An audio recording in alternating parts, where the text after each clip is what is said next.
I think if I hear you call me Becky one more time, six-pack, I'm gonna pop your tops. All six of them.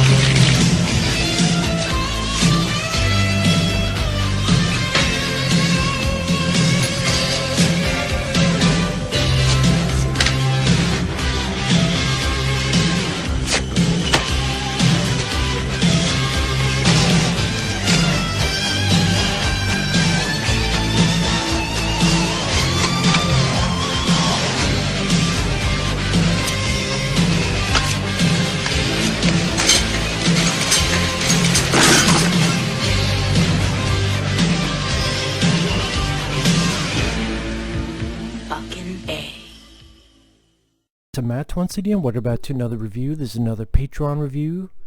This time for great friend John, the Zero Cool. Thank you, John, for being part of my Patreon. I want to thank everyone that's become part of my Patreon. I also want to thank the people that have sent me requests via PayPal.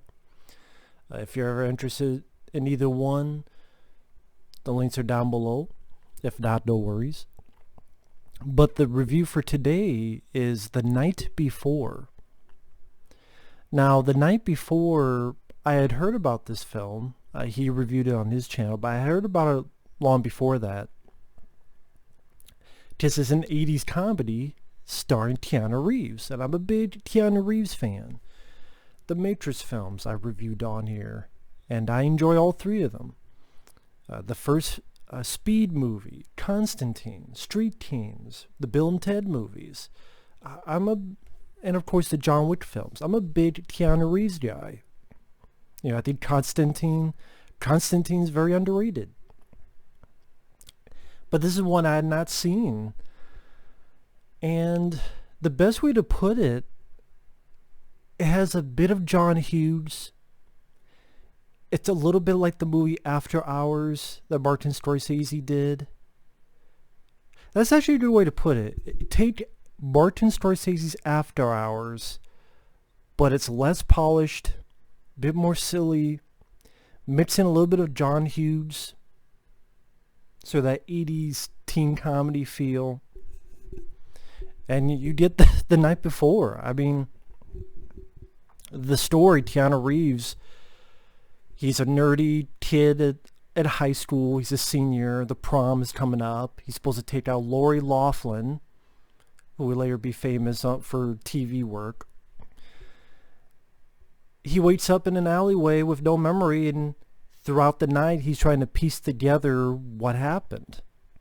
Now, this is actually directed by the same guy that did Night of the Comet, which I really enjoy, with Kelly Maroney, Tom Eberhardt.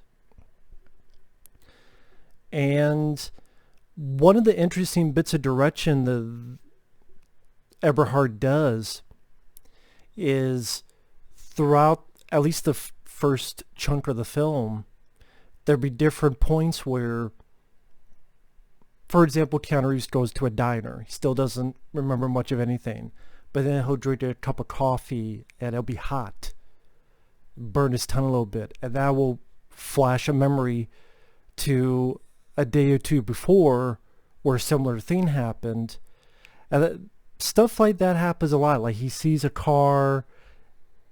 It's an interesting way of putting in the flashbacks, given a certain reason as to why the flashbacks are happening. And I thought it was a pretty decent way to tell your story. That, okay, I could just have a flashback all the way through, meaning one long sequence, or just out of the blue have the flashback, or just 100% chronological so that he loses memory by halfway through or 3/4 into the movie. But yeah, I thought the way Tom Eberhard did in this was a little bit interesting. Again, like he burns his tongue on a hot coffee. Oh, flashes back to a memory before. And throughout the film, these certain cues keep popping up in the character's head. What he ultimately finds out is that he lost his father's car. He sold his prom date, Lori Loughlin, for $1,500 to pretty much a pimp named Tito. Tito wants him dead by morning of the next day. And that's what I mean. It goes for this one long night, which reminds me of After Hours, which is a Martin Scorsese film I do remember enjoying. I haven't seen it in a while, but I do remember liking it. And I thought this was a fun film. I thought this, I mean, it's not a great laugh out loud comedy, but it was cool to see Keanu Reeves in this type of role. This is sort of an early goofy role for him, which would lead into the Bill and Ted movies. Because I think the year after, 89, would be Bill and Ted's Excellent Adventure. So think of it as sort of a nice little warm-up to playing Ted Theodore Logan. And I'm a little bit of a sucker of these type of flicks that take place just in one night. I don't know what it is, just to see sort of this character's weird, quirky journey through this cast of what weird characters are going to pop up next, and just how much can one individual go through in this very short period of time. Sometimes much more serious, like Judgment Night or other movies, or even more comedic like After Hours or this movie, or thrillers like Miracle Mile. I mean, they're different genres. I mean, Judgment Night, Miracle Mile, and this movie are three very different films, but they're all about something that takes place in one night. So I can be a little bit of a sucker for that type of idea. And I says that tremendously laugh out loud, but I will admit there are a couple of moments that made me chuckle at least a little bit.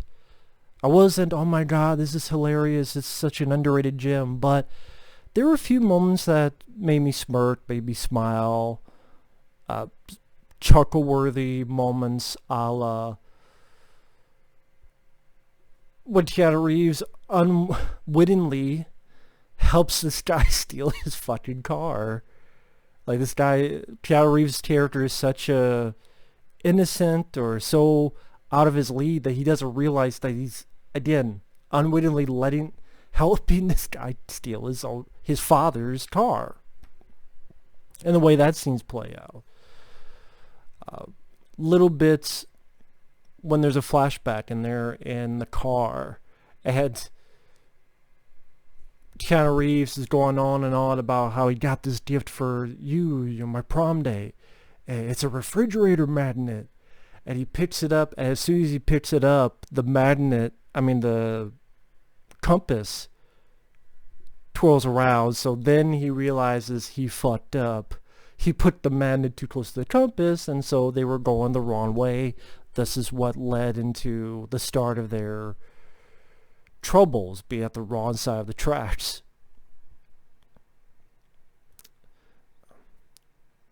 Once in a while, you have a recognizable person, a small supporting role, like Zeus, Tiny Lister Jr. from Friday, No Holds Barred.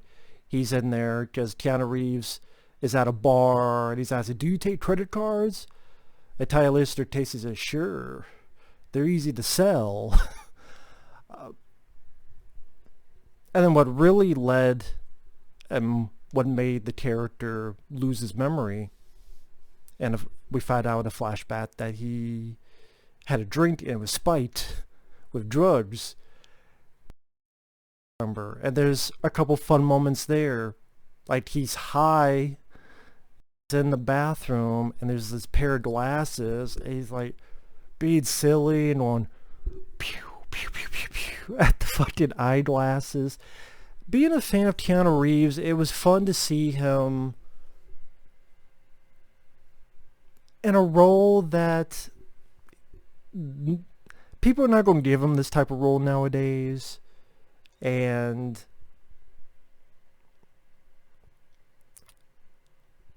because I liked the guy so much, part of the fun was seeing how much fun he seemed to be having with the role. Lori Loughlin, type of character, is a bit prissy, a bit full of herself, and then by the end falls a little bit for Keanu Reeves' character. I thought she did fine for what she had to do. The cast of characters Keanu Reeves meets, they're not as colorful as, say, After Hours. I mean, maybe that's because of the cast in After Hours. I mean, the lead character meets people like John Hurd and even Cheech and Chong at one point. For those who don't remember, Cheech and Chong are in After Hours.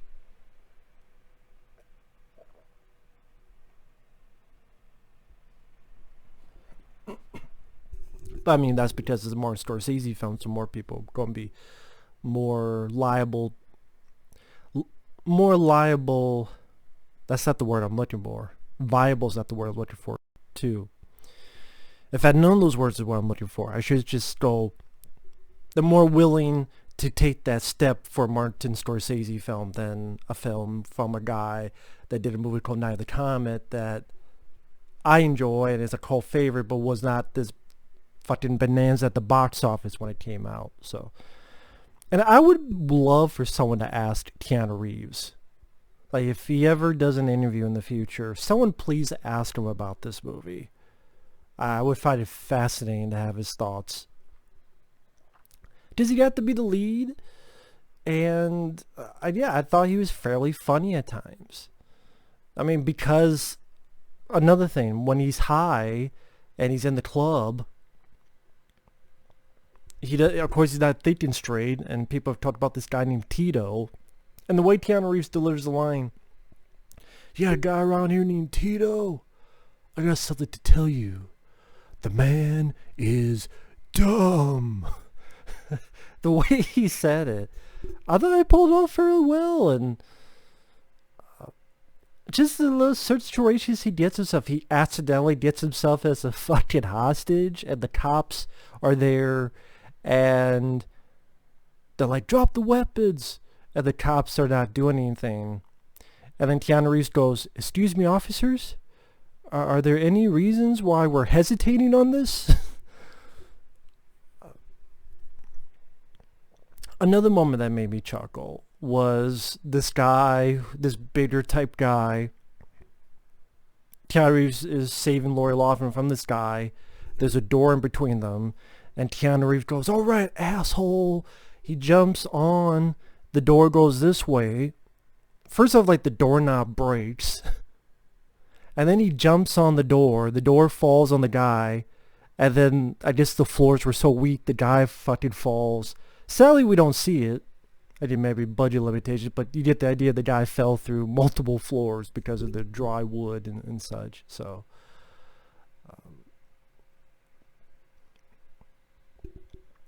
I mean, any issues I have with the film? It would have been nice to have a much more vivid soundtrack. I mean, the music there is fine, but I just think if you had a Tangerine Dream score, like Tangerine Dream did 3 O'Clock High, and some other movies, or if you had a soundtrack with a gluttony of memorable songs to fill up multiple sequences, like various other movies, like John Hughes would have in some of his movies, other stuff. I think that would have been a nice plus for the motion picture. Maybe if some of the supporting actors, if we got some somewhat decent to bigger names scattered throughout it, to make those supporting people, those weird characters Keanu Reeves comes across, be even more memorable. And even the bad guy Tito, ultimately he's a bit of a letdown. There's really not much to this character, just that he's supposed to be technically the main villain. And it was disappointing in the final act because there's a point where our characters have to get away from this guy. And I just thought our heroes got away too easily, bit too quickly. Tito, he wasn't much of a threat. He wasn't much of a presence since he was built up throughout the film because people kept mentioning Tito's name. The payoff really wasn't there, and I'm not looking for an action. All of a sudden it's an action movie and this guy knows kung fu now and Neo and shit. I'm not talking about that, but just a bit more. You look at 3 O'Clock High. That villain, that bully, was a memorable actor. Well, the actor did a good job of making that a memorable villainous character in 3 O'Clock High. And, the fist fight was satisfying. That was a good payoff. Here, it's like a little car chase. Again, it doesn't go for that long. At least it doesn't seem like it. And it seemed like they got away too easily. I'm like, oh, that's it.